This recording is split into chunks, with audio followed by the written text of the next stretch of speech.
Hi, in this video, let us talk about how to print alphabets, that's A to Z from A to Z using ASCII values. For capital A, the ASCII value is 65. Similarly, for capital B, ASCII value is 66.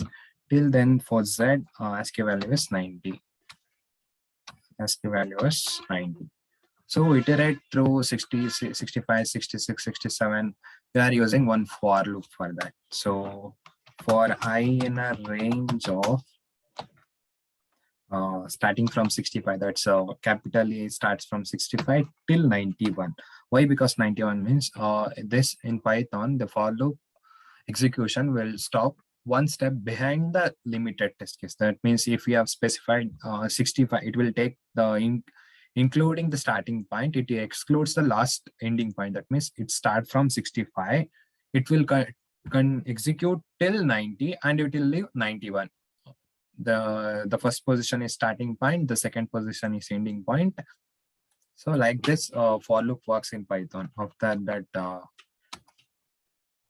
okay, then you need to give one tab space to include in this for loop. Similarly, we use for loop flower bracket in C or any other language, C on Java, C++. We use for loop for defining particular intended blocks. In Python, we use one just tab space, one tab space, or 4 spaces, 1, 2, 3, 4. This is the indentation we follow. Print chr of I. Chr of I means it will print the what is the value stored in 65. That means 65 is the ASCII value for capital A.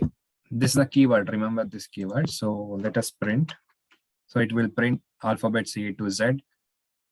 So if we need in a single line, int is equal to space, separate by space. Okay, it will print like this. For small letter, the ASCII value of small a is 97.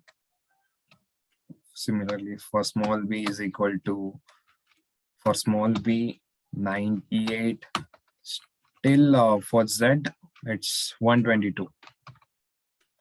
So we are using for loop for I in a range of starting from 97 till it has to execute 122 position. If we specify 122, it will execute till 121. So we are increasing by one value, that's 123. So it will execute from 97 to 122. Similarly, print chr of I comma int is equal to separated by space. That means print like this.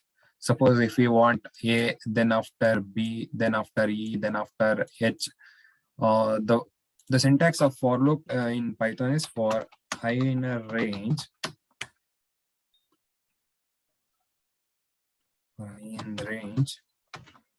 starting point, comma ending point, comma step length. Basically the step length means how we want to skip. That means after A there is a incrementation. Similar to C, we use for I is equal to 0, I less than 100, I plus plus. It will increment by 1. Suppose if we increment by 2, the step length is 2. That means in this third position after comma, if we specify by 2,